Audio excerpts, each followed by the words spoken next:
이찬 교수님 모셨습니다.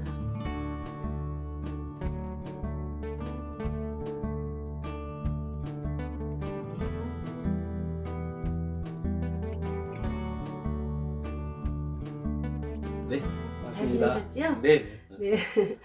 요즘 어떻게 지내세요?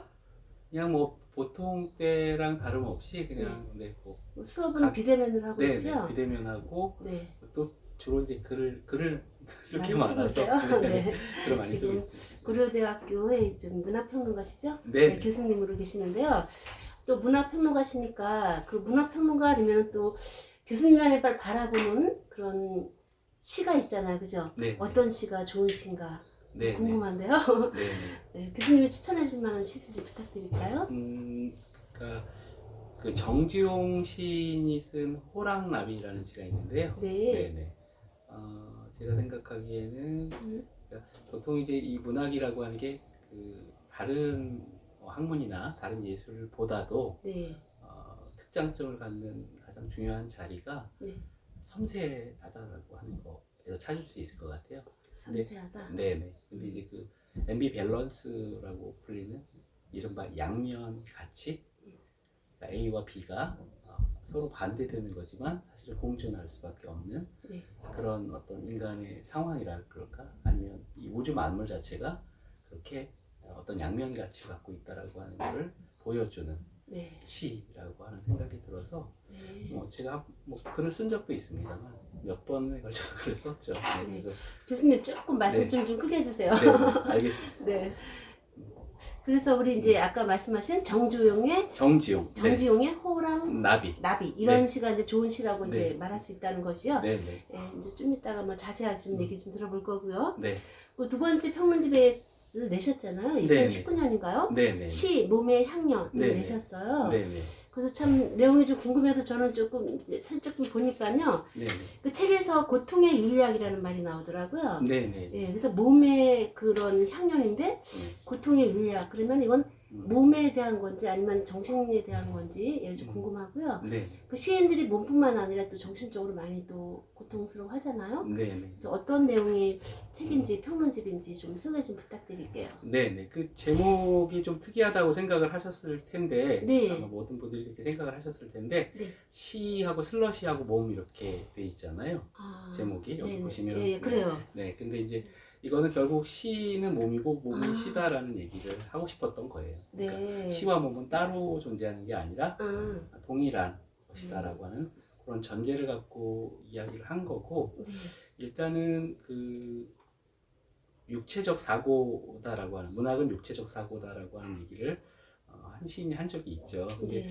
거기보다 조금 더 들어가서 이야기한다 그러면 네. 육체라는 말보다 혹은 몸이라는 말보다 그 말을 그 라쉐어라고 그 프랑스어로 라쉐어라고 그 살의 존재론 뭐 이렇게 부를 수 있는데 그게 이제 아까 선생님께서 말씀하신 육체와 정신이 따로 존재하는 게 아니라 네. 그게 이제 결국 맞닿는 전면을 사실은 살이라고 부를 수 있다고 생각을 하거든요. 네. 그러니까 실제로 멜로봉티도 그 얘기를 한 거고요. 네.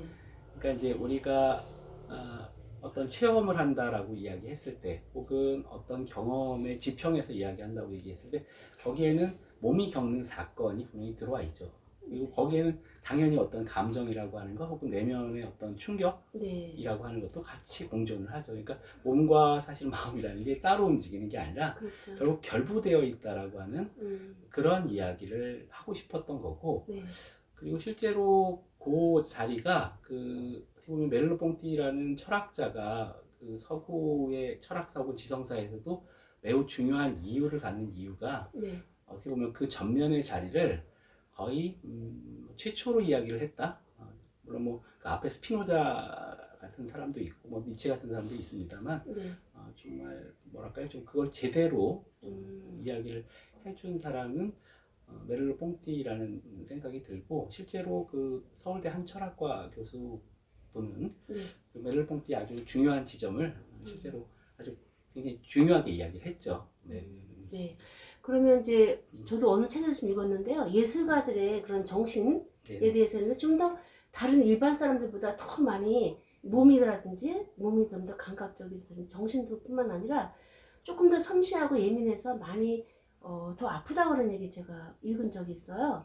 예, 그 부분은 어떻게 생각하시나요? 아마 그건 당연한 거겠죠. 그러니까 네. 저 결국 예민한 정신일 수밖에 없는 거고, 네. 그 보통 사람들이 일상에서 그냥 느끼지 못할 거를 느껴서 네네. 그죠? 그리고 또 사실 일상에서 보지 못한 거를 네. 보는 자가 네. 결국은 시인이고 예술가일 터이니까요. 네네. 그건 뭐 당연하다는 생각이 또 듭니다. 네, 그 아픔과 함께 예술과 함께 쭉 살아가는 거겠죠? 네네.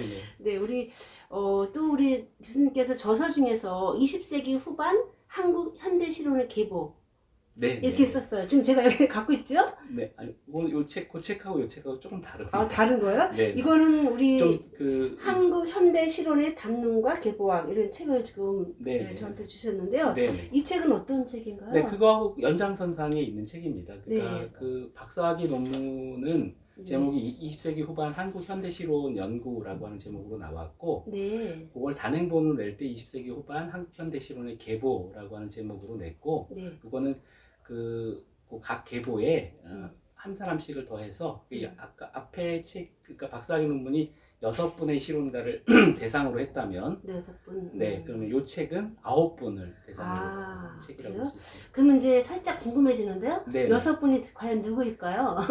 아, 앞에. 네네. 그러니까 제가 아날로지칼 포에틱스라고 하는 이름을 붙였고, 네. 유비론적 시학이라고 해서 네. 조지훈, 김종길 선생의 시론을 다뤘고요. 네. 그다음에 트랜센덴탈 포에틱스라고 해서 네. 초월론적 시학, 여기는 김수영, 김수영, 그다음에 김우창, 김우창. 네, 그렇게 두 분을 다뤘고요. 그다음에 존재론적 시학. 음. 근데 이제 여기서 말하는 존재론적 시학이라고 하는 게 온탈로지칼 포에틱스가 아니고 오브젝티브 포에틱스라고 해서 제가 명명을 했는데, 네. 그 이유는 이제 그 하이데거의 그 철학을 온탈러지라고 네. 이야기를 하는데, 사실은 하이데거가 말하는 온탈러지의 개념을 사용하게 되면은 네. 그 아날로지칼 포에틱스하고 사실 잘 구분이 안 되는 난점이 있습니다.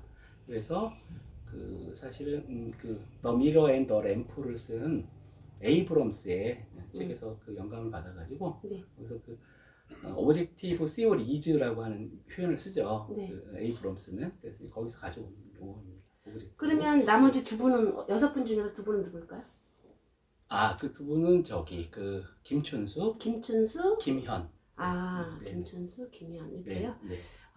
지금 우리 우리 교수님이 고려대 교수잖아요. 네네. 그래서 그런지 이제 중간중간 영어라든지 뭐 프랑스 말도 들어가고 좀 어려운 말들도 좀 사실 들어가고 있는데요. 지금 우리 동영상을 보고 있는 많은 분들이 좀 내용이 어렵다 이럴 수도 있어요. 네네. 네, 그래서 좀 쉽게 설명 좀 해주시기 바랍니다. 네네. 그러면은 우리 교수님께서 여기 6분인데 다시 이제 3분을 추가해서 9분이라고 좀 전에 말씀해 주셨어요. 네네. 그럼 또 제가 궁금한데요, 3분이 누굴지. 예. 그 조지훈, 김종길 선생 뒤쪽에는 네. 그 작고하신 김준호 선생, 부산대학교에 오래 계셨었죠. 네. 김준호 네, 선생님, 네. 그다음에요. 그다음에 이제 김수영, 김우창 선생의 중간쯤에 네. 송욱 선생님. 네. 그럼 이제 이분들을 다 설명을 드리면 우리가 시간에 제약이 있잖아요. 그럼요. 네. 그래서 우리 교수님께서 이 중에서 좀 말씀해 주시고 싶은 분을 좀 선택해서 좀. 아무래도 뭐 제가 제일 중요하게 생각하는 실론가이기도 하고, 네. 그다음에 시인이기도 한 김수영 시인 갖고 김수영 선생님이요? 네네. 네. 얘기를 하는 수밖에 없을 것 같은데요. 네. 그 박사학위 논문을 쓰고 또 그 단행본을 낼 때까지만 해도 네. 제가 약간은 좀 하이데거 들레즈라고 하는 그 서구 이론가 혹은 서구 철학자들의 지평에서 네네. 이제 그분의 그 김수영 시론을 좀 보려고 했어요. 네. 특히 뭐 대표 시론이라고 얘기할 수 있는 뭐 그 시어 침을 뱉어라, 그다음에 뭐 모더니티의 문제, 네. 이런 중요한 글들을 이제 들레즈나 하이데거를 가지고 좀 설명을 해보려고 했는데, 네. 그 최근에 제가 그 개간 8안에 글을 하나 썼습니다. 네. 보모에 썼던 것 같아요. 보모에. 네. 이번 보모에 21년 보모. 네. 거기에서는 그 주역의 관점을 가지고 와서 그것들하고 좀 융합을 해보려고 많이 했습니다. 주역하고 어느 거하고 융합을 했나요? 그러니까 하이데거 시론이죠. 네, 하이데거. 하이데거의 예술작품의 근원이라고 하는 아주 중요한 아티클이 있는데, 거기서 나타난 관점에도 사실은 주역적인 사고가 들어와 있다. 네. 이 다이내믹 이퀄리브리엄 혹은 다이내믹 밸런스라고 부를 수 있는 역동적 평형 혹은 역동적 균형 뭐 이라고 번역이 될 수 있을 텐데요. 그러니까 양 속에 음의 요소가 있고 음 속에 양의 요소가 있다. 그래서 그 유명한 세 개의 계진과 그 대지의 은폐라고 하는 용어는 이제 사실 하이데거 용어죠. 네. 하이데거가 이제 그게 양극의 긴장이라고 하는 말을 썼는데 네. 그게 결국은 그게 그 투쟁이라는 말 자체가 스트라이트, 그러니까 독일어로 스트라이트라고 그러는데 그 투쟁, 그러니까 세계와 대지가 투쟁을 한다라고 하는 게 하나가 하나를 완전히 이긴다라는 의미가 아니라 네. 이것과 이것 속에 서로의 그 의존 관계, 대결하지만 사실 의존 관계가 있다. 상보적인 그 작용들이 있다. 상호 보완적인 작용들이 있다. 실제로 하지와 동지를 갖고 이야기하면 네. 이제 하지부터 6월 22일이 이제 곧 될 텐데요. 그러면 사실은 그날부터 그 한마디로 말하면 음의 운동이 시작이 되는 거죠. 네. 그게 끝에 갔으니까 극즉 반이라고 이야기하거든요. 네. 그게 도달하면 이제 반대로 간다라고 얘기하는 아마도 이제 그런 그 사유가 그래서 그 세 개의 계진과 대지의 은폐를 음양의 일종의 대대작용이라고 얘기하거든요. 그러니까, 그럼 우리 이제 예, 아까 좀 전에 김수영 선생님 이제 꼽았는데요. 네. 그 이제 김수영 선생님 하면은 어떤 시인이라고 한 줄로 말하면 어떤 시인일까요? 그 결국 뭐 몸의 시로 혹은 몸의 시인이다 이렇게 얘기할 수 있을 텐데 그 여기서 말하는 몸이라고 하는 게 네. 결국은 이렇게 번역할 수 있을 것 같아요. 아까 제가 살이라고 했던 말하고 같은 건데요. 그 네. 경험의 구체성이라고 하는 거 혹은 그 순간이 맺어주는 어떤 밀도라고 하는 게 존재하는데 네. 그 밀도에 정직했던 아. 그리고 그 밀도가 하는 걸 과장을 하거나 혹은 거기에 대해서 어떤 덧붙임보다는 그 과정 자체의 그 섬세함을 끝까지 따라잡으려고 하는 그런 태도 자세. 그래서 그걸 뭐 충실성 이렇게 부를 수도 있을 텐데요. 네, 그게 굉장히 중요한 어떤 거라고 생각을 합니다. 네. 이제 많은 분들이 김수영 선생님, 요새 또 김수영 선생님 많은 분들이 또 논문도 쓰고 곽강도 네. 많이 받고 있더라고요. 네. 다시 재조명되고 그죠? 네. 끊임없이. 네. 네. 그러면 제가 그 교수님 이렇게 어디 이렇게 책에서 좀 봤어요. 네. 그랬더니 조정권 선생님의 시를 또 평하신 게 있더라고요. 네. 그래서 제가 조정권 선생님을 이렇게 시를 한번 읽어봤더니 네. 그 미안하다 종이야. 네. 예, 그 시를 이제 평해 주셨어요. 네. 그 상당히 시가 약간 좀 길죠. 네. 길면서도 정말 남들이 정말 저도 깜짝 놀랐는데 생각하지 않는 그죠? 종이를 갖고 이렇게 쓰셨는데 이거에 대해서 좀 평 좀 해주실세요. 네, 제가 한번 좀 이따 낭독 한번 해볼게요. 네. 일단 낭독을 먼저 좀 해주시면 제가 낭독을 먼저 할까요? 네. 네, 그럼 제가 해보겠습니다. 네, 그러면 좀 좋겠습니다. 미안하다 종이야. 조정권. 밤 2시 나는 구겨지고 내 한쪽 팔은 외등가처럼 덜렁거린다. 10시에서 2시 사이로 성긴 눈발이 내리고 있다. 저 몸없는 살들, 몸 떠나고 싶은 살들. 골목 귀퉁이에는 누군가 연탄 난로를 껴안고 추워했던 마음이 살아있다. 그 마음이 꺼져 있다. 삶이란 우산도 없이 바람을 걷는 것. 시를 쓰는 이 팔은 바람에 한없이 펄럭거리는 펜을 쥔 외등갓. 거기에 야반의 눈발은 한없이 쌓이고 나는 허공맘 응시에 온 종이를 눈발 속으로 구겨 힘없이 내던지고 왔다. 날아보지도 못한 종이, 그 날개와 발목, 가로등 불빛이 골목 같은 내 마음 때문에 더 어두워진다. 미안하다. 미안하고. 난 저 불빛에게 말을 건다. 내 혼잣말은 우산도 없이 눈 속에서 눈 막고 있구나. 네. 아유, 감사합니다. 아마 요 시의 그 가장 중요한 포인트가 되는 부분이 네. 이제 저 몸 없는 살들, 몸 떠나고 싶은 살들. 네. 이게 사실은 우리가 보통 상식적으로 생각하기에는 몸이 있어야 살이 있는 거고 네. 또 몸 없이 살이 존재할 수가 없다라고 생각을 하기 쉬운데 네. 여기서 조정권 선생님도 그 아까 제가 말씀드렸던 그 메르르-퐁티의 사례 존재론을 염두에 두시고 있었던 것 같아요. 네. 그러니까 왜 우리가 이제 그 쉽게 설명하면 이 살이 이런 거거든요. 그러니까 왜 오늘 왜 이렇게 분위기가 험악해? 그럼 사실은 뭐 신체적으로 우리가 뭘 겪은 건 없잖아요. 근데도 우리는 어떤 압력을 느끼잖아요. 그죠? 네. 어떤 기온을 느끼잖아요. 바로 네. 그 기온에 해당되는 게 바로 살인 것 같아요. 네. 그러니까 대상 그 세계와 혹은 이 사물과 인간의 마음이 맺는 그 관계의 어떤 밀도라 그럴까요? 네. 그 관계의 그물 안에 들어있는 힘의 세기라 그럴까요? 네. 그게 바로 살인데 이 시도 결국 그 얘기를 하고 있는 거고 아. 그래서 사실은 지금 당신의 일종의 이제 메타시라고도 부를 수 있는 시겠지만 결국 당신의 시 쓰기에 관한 시라고 생각이 되지만 네. 사실은 더 깊이 들여다보면 여기서 주인은 종이와 불빛입니다. 네. 네, 그래서 이 자리를 봐줘야 돼요. 그러니까 세계의 몸과 우리의 몸이 만나는 자리. 그러니까 우리만 몸을 갖고 있는 게 아니라 저 사물들도 몸을 가지고 있잖아요. 그렇죠. 그러니까 그렇게 이제 열릴 때 우리가 이제 비로소 사실은 그러니까 한마디로 말하면 대상을 원용해서 우리 마음을 표현한다라고 하는 게 시다라고 하는 이런 우리의 상식적인 것들이 사실은 조금 인간 중심주의 혹은 너무 인간적인 어떤 시선으로 봐버린 건 아닐까. 네. 대상에 대한 혹은 대상이 어떤 연기를 가질 수 있다라고 하는 것 자체를 사실 망각해버린 데서온 건데 오히려 이제 이 시선을 뒤집는 효과가 있죠. 그래서 사실은 그게 그래서 중요하다라고 해서 이야기를 해왔던 거죠. 그러니까 메르르-퐁티가 말한 살이라고 하는 것이 중요하다는 이유가 그러니까 인간 중심주의적인 어떤 시선, 우리의 태도, 관점 이런 것들을 다 깨버린다, 깨뜨린다.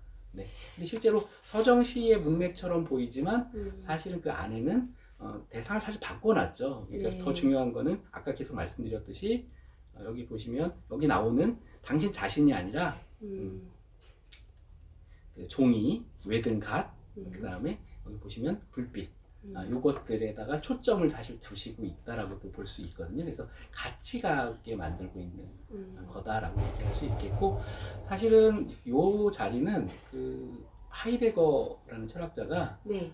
그 인데어 벨트 자인이라는 용어로 네. 사실 독일어로 했던 얘기인데 세계 내 존재라는 개념이에요. 그래서 이제 세계 내 내 존재. 존재. 네.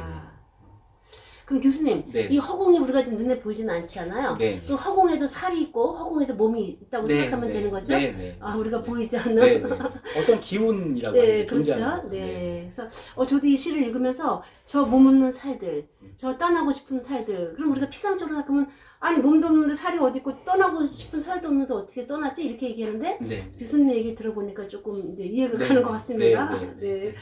그러면 사실 조정건 선생님도 좀 어떻게 보면 일반적인 시를 쓰지는 않으셨지요. 네, 네. 네. 좀 어렵다고 생각할 수도 있어요. 네, 네, 네. 네. 그렇습니다. 그럼 어려운 시하고 어려운 시 많은 사람들이 우리 교수님은 또 교수님이니까 그렇지만 네, 네. 일반 독자들은 어려운 시를 좀 이렇게 이해하기 힘드니까 좀 피하려고 하는 것도 있잖아요. 네, 네. 그럼 교수님이 평론가 입장에서 어려운 시와 네, 네. 그렇지만 뭔가 존재와 철학과 많은 게 사유할 수 있는 시와 누구나 다 읽으면 읽을 수 있는 한국말만 알면 읽을 수 있는 쉬운 시와의 그런 걸 보면 어떨까요?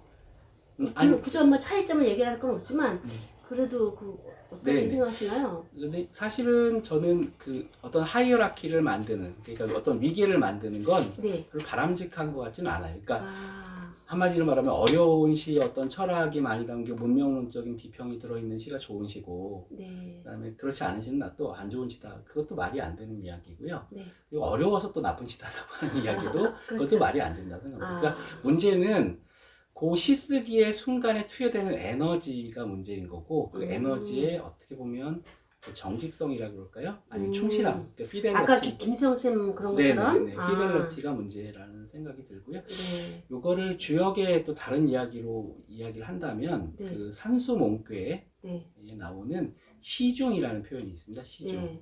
그러니까 그 때시자에 시중? 네네 가운데 중자를 쓴 시중. 아, 요 말을 조금 더 풀어서 한다면 결국은 그 뭔가 이 중용의 도라고 하는 게 결국 그때마다 다르다라고 하는 거거든요. 아, 그때마다 케이스 바이 케이스로 다르다. 음, 그러니까 동일해 보여도 비슷해 보여도 그 맥락 안으로 더 들어가 보면 사실은 그게 다 가지각색으로 다를 수밖에 없다. 그러니까 결국은 우리가 옳고 그름을 따진다라고 하는 혹은 어떤 것이 더 좋다 나쁘다 혹은 더 덜하다 더하다라고 하는 거를 가르고 판정하는 것도 사실은 굉장히 섬세한 사실은 그런 어떻게 보면 그 감통의 과정, 서로 이 주고받는 아까 말씀드렸듯이 이 세계와 사람의 마음이 네. 이 하나의 덩어리를 이루는 그런 과정의 어떤 천착이 없이는 사실은 불가능하다. 그래서 사실 또 우리가 봐야 되는 거는 네. 쉬운 시는 쉬운 시대로 좋은 시가 있고 또 좋지 않은 시가 있고요. 아, 어려운 시도 어려운 시 안에서 좋은 네. 시가 있고 좋지 않은 아. 시가 있다는 생각이 들고 네.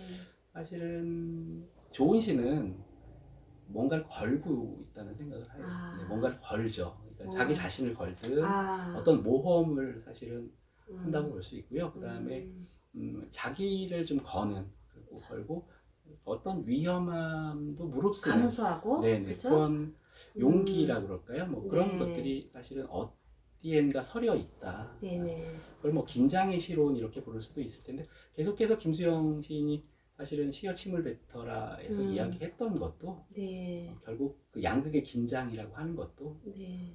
사실 은폐와 탈은폐 사이의 긴장이라고도 이야기할 수 있을 텐데요. 그러니까 세 개의 계진이라고 하는 건 결국 탈은폐일 터이고 그다음에 대제은폐라고 하는 건 은폐일 텐데 결국 그 사이에 팽팽하게 맞선 그 긴장의 힘이 얼마만큼 잘 맺혀 있느냐라고 하는 그걸 갖고 이야기하는데 그게 결국 또 멜르퐁티식으로 이야기하면 그게 결국 살이라고 이야기할 수 있습니다. 네, 살. 네.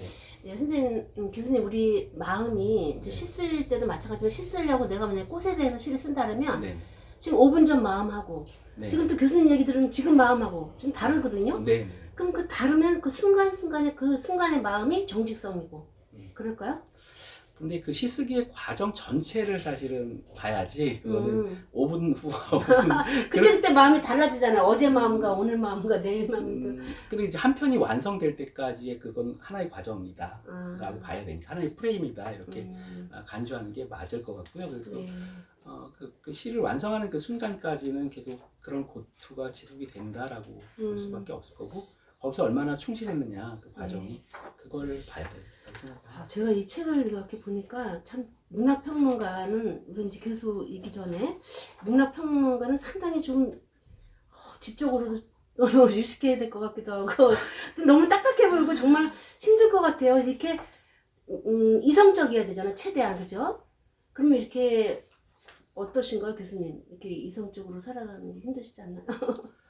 아니 근데 저는 오히려 좀 반대의 생각을 갖고 있는데 네, 물론 이제 그 문학 비평가에게는 네, 어쩔 수 없는 그 지성의 축적 과정이라 그럴까요? 네, 또 혹독한 글쓰기 훈련 과정이 사실 필요하다고 생각을 합니다. 네. 그거 없이는 또 좋은 글을 쓸 수가 없고.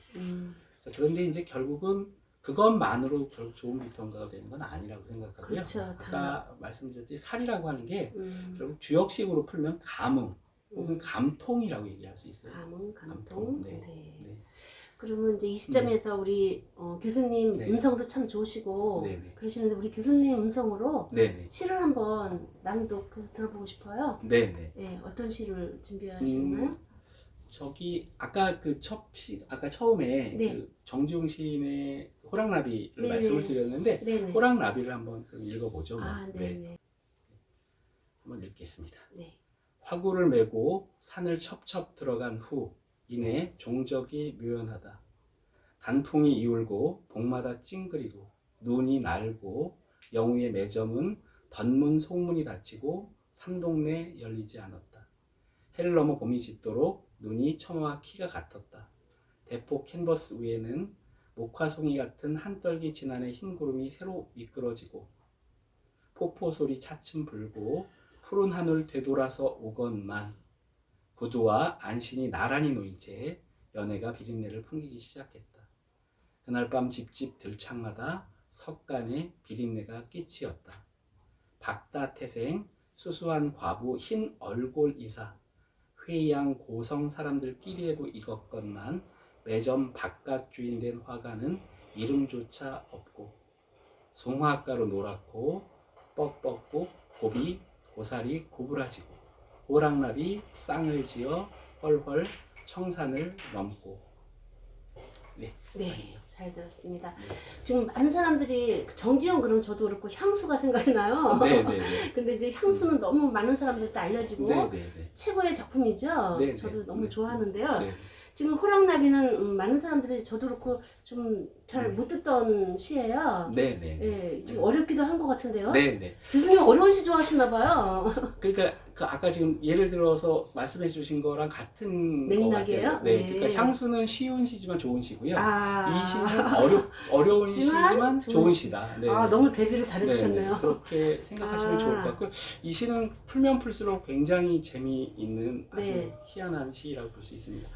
우리 그- 독자를 위해서 조금만 네. 좀 설명 좀 해주세요. 네, 그 실제로 여기 그러니까 그 제가 학생들한테 시를 가르칠 때 네. 반드시 요 시를 첫 시간에 가르치는데. 아, 진짜요? 네네. 어. 여기 보시면 이제 제가 그 시의 눈이라고 시의 눈, 시안. 시안. 네네. 그걸 뭐 그 바르트라는 그 비평가 혹은 철학자의 말로 바꾸면 네. 푼쿠툼이라는 말을 아마 쓸 수 있을 겁니다. 그 아. 카메라 로시다라는 책에서 아. 모든 사진에는 어쨌든 뭔가 이 상처 어떤 그 얼룩 같은 상처가 거기 들어 있는데 그게 바로 이 푼쿠툼이다. 그래서 푼쿠툼이 있는 사진이 좋은 사진이다. 네. 이런 얘기를 했는데 네. 사실은 이 시에도 음. 어떤 시편이든 그 무의식의 어떤 에너지가 네. 응축되어 있는 자리가 있죠. 그리고 아. 아주 강력하게 사실 어떤 상처가 되거나 아니면 어떤 에너지가 이렇게 집약되어 있는 자리라고 얘기할 수 있을 텐데, 그게 바로 아까 말씀드렸던 그 왜 조정권 선생님 그 시에서는 왜 몸 없는 살, 몸 떠나고 싶은 살이었는데 네, 네. 여기서는 그 왜 그 구절 있잖아요. 그 화가와 과부 얘기가 나오는데 잠시만요. 네, 구두와 안신이 나란히 놓인 채 아. 연애가 비린내를 풍기기 시작했다. 아. 연애가 비린내를 풍기기 시작했다라고 하는 요 구절이 이제 네. 문제인데요. 예. 사실은 요 비린내 때문에 또 문제가 돼요. 그래서 이제 그 학생들한테 실제로 읽혀보고 또 이거를 다른 데서도 네. 그 일반인 분들한테도 읽혀보면 그 바로 또 이제 남성분들 같은 경우에 바로 좀 약간 야하게 생각을 하세요. 아. 이 비린내. 그래서 이 에로스의 냄새. 뭐 음부 같은 걸 생각하면? 아니요. 에로스의 냄새로. 아, 에로스? 에로스의 냄새로 생각하는 거죠. 그러니까 남녀가 어떤 이렇게 관계를 할 때 생겨나는 냄새다. 이렇게 생각을 보통 하기도 하는데, 사실은 요 시는 맥락을 더 읽어보면 이 한겨울 그 영우의 매정. 그러니까 이제 엄동설안인데 여기 보면 이제 회양고성이라는 표현이 나오거든요. 네. 금강산이죠, 그러면. 금강산. 네, 왜냐하면 강원도 회양군 고성군에 걸쳐 있는 게 금강산이니까요. 네. 그럼 이제 금강산의 외따로 떨어진 그 매점에 이제 가을에 화가 이제 아마도 그림을 그리러 들어갔겠죠. 네. 근데 결국은 이 두 사람이 갇힌 거죠. 네. 어떤 이유에선지는 나오지 않습니다만, 그러면 이제 결국 이런 백척간두에선 느낌이 일단 나타나죠. 결국 뭔가 실존의 어떤 위험이라고 하는, 왜냐면 이게 자연재해 느낌도 약간 있거든요. 네. 왜냐면 눈이 처마와 키가 같았다 그러니까 그 산동네 열리지 않았다고 하니까. 근데 이제 문제는 그냥 자연재해에 의해서 두 사람이 갇힌 걸까? 더 생각을 해보면 이제 연애라는 표현이 나오니까 결국 이 두 사람이 뭔가 하여튼 어떤 사건이 발생을 한 거고, 그 다음에 두 사람이 어쨌든 어떤 뭐 사랑에 빠졌든 뭐 어쨌든 그런 걸 갈 수밖에 없었다, 이런 느낌이 자아내잖아요. 네. 근데 아마도 이 두 사람의 그 연애는 세상으로부터 환영받지 못한 연애였을 가능성이 높죠. 그러니까 뒤에 보시면 석간의 비린내가 끼치었다는 표현이 나오잖아요. 근데 네. 석간은 석간신문의 준말이거든요. 용례가 없습니다. 그 밖에 다른 용례는 없어요. 네. 그러면 석간신문에 이 두 사람의 기사가 실렸다는 이야기인데 뉴스 가치라는 게 있죠. 네. 그럼 더 생각을 해보면 이 두 사람이 연애했다고 해서 뉴스에 실어주진 않잖아요. 그렇죠. 결국은 어떤 극단적인 결말, 두 사람이 동반으로 잘못된 선택을 했다. 이러면 네. 이거는 충분한 뉴스 가치가 있죠. 그렇죠. 그리고 이제 여기 보면 박다라는 표현이 나오는데, 사실은 이 박다는 지명 일터인데 사실은 박다도 박다시 이게 없으니까 더 보면은 이제 학가다 읽히고 이제 일본에 있는 항구 도시. 그럼 이제 이 여성은 일본인인지는 확실하지 않지만 적어도 일본에서 태어난 사람, 실제로 뭐 이때는 징용 가고 이런 게 많았으니까요. 실제로 미국하고 일본하고 많이 건너갔으니까 이 두 사람의 연애가 분명히 환영받지 못하는. 근데 과부라는 표현이 자꾸 나오니까, 네. 그럼 이제 결국은 이 두 사람이 어떤 극단적인 선택을 했을 것이다라고 하는. 그러니까 사실은 더 생각해 보시면 에로스와 타나토스가 함께 공존하는 사실은 구절이죠. 근데 더 생각을 해보시면 맨 처음에 풀에서 시작했죠. 가을에서 단풍이 울고 맨 끝에 보시면 고사리가 고부라지거든요. 스프링이죠. 풀과 스프링 반대잖아요. 하나 떨어지는 거 하나 올라오는 거니까. 그러면 하강과 상승인데 그러면 그게 음과 양으로 또 설명이 가능하죠. 양의 아까 제가 말씀드렸던 바로 그 세계의 계층과 대지의 은폐라고 얘기했던 바로 그것하고도 통하고 음과 양의 사실은 그러니까 사실은 정지용은 두 남녀의 사랑 얘기를 이야기하는 것 같지만 사실 우주 전체의 그 얘기를 하고 있는 거예요. 실제로 계절이 변하니까. 네. 그러면 교수님께서 이제 마무리 우리 좀 해야 되는데 교수님께서요. 네. 아니 고려대 학생들 첫 번째 시간에 그 정주영의 호랑나비를 이렇게 강의를 해주시면 학생들이 막 너무 힘든 거 아니야? 막 너무 어려워하지 않나요? 근데 처음에는 막 가르치질 않고요. 학생들한테 어떻게 하냐면 일단 이 시의 주제가 뭔지를 생각을 골똘히 해봅시다. 그래서 제가 답을 안 가르쳐 주고요. 학생들이 이제 주제를 만들게 해요. 그리고 이제 혼자 하는 게 아니라 다른 친구들하고 토론하면서 해보라고 하고 그 다음에 이제 그 다음 단계가 이제 시의 눈. 이 시의 에너지가 가장 강력하게 응축된 자리가 어디냐 이렇게 이제 찾아보자. 그러면 재밌게도 많은 학생들이 맨 마지막 구절을 찾습니다. 그래요? 호랑나비 헐헐 청산을 넘고. 네. 그래서 사실은 이 호랑나비가 원래 그 환생의 이미지가 있기 때문에 이 두 남녀가 죽었지만 환생을 한 것이다 이렇게 이제 해석을 하는 친구들이 덜어 있고 또 그걸로 또 보려고 하는 친구들이 많은데 뭐 그것도 가능한데 근데 그렇게만 보면 너무 이 시를 약간 좀 그 윤회설 혹은 전통적인 신화의 관점, 변신 이야기, 메타몰포시스의 관점으로 보는 거고 사실은 좀 현대적으로 읽으려면 오히려 그 로스트 패러다이스의 관점, 신라권의 어떤 관점으로 오히려 보고 그다음에 그 허용되지 않는 사랑, 금지된 사랑에 어떻게 보면 죽음으로 저항한다라고 하는 뭐 그런 식의 낭만적 사랑의 모습으로 해석을 해버리면 사실은 굉장히 현대적인 해석이 될 수 있죠. 근데 여기까지도 갖다 저는 정주영이 시인이 생각을 한 거라는 거예요. 그러니까 고전미와 낭만, 모든 걸 다 이렇게 고전주의 미학과 낭만주의 미학, 음과 양, 서양적인 것과 동양적인 것. 그러니까 만약에 두 사람이 동반 자결한 거라고 해석을 하면 굉장히 서양적인 거죠. 근데 이제 환생을 했다라고 해석을 하게 되면 물론 물론 이제 그 서양 신화에서도 나르키소스가 그 수선화로 다시 태어나듯이 물론 변신 이야기입니다만 그래도 사실 윤회설만큼 불교의 윤회설만큼 더 확실한 건 없으니까 사실 더 생각해 보면 그래서 사실 동과 서 혹은 사실 더 생각해 보면 낭만주의와 고전주의 그런 여러 가지 대립상들 제가 다 안고 있다. 교수님 이런 평을 안 듣고 그냥 시를 읽었으면 저도 호랑나비 헐헐 청산을 넣고 그러면 이분들은 이제 윤회를 했구나 저도 동양적으로 생각을 하니까 그랬을 텐데 정말 우리 교수님께서 이렇게 설명을 고전주의와 양만주의 플러스 마이너스해서 전체 이렇게 설명해 주니까 너무 이해도 잘 되고 이 영상을 보는 분들이 정말 오늘 귀가 즐거웠다 오늘 좀 귀가 좀 호상했다 이렇게 느낄 것 같아요. 오늘 좋은 말씀 너무 감사드리고요. 고맙습니다. 다음 기회에 또 초대하겠습니다. 네, 감사합니다. 네, 고맙습니다. 네.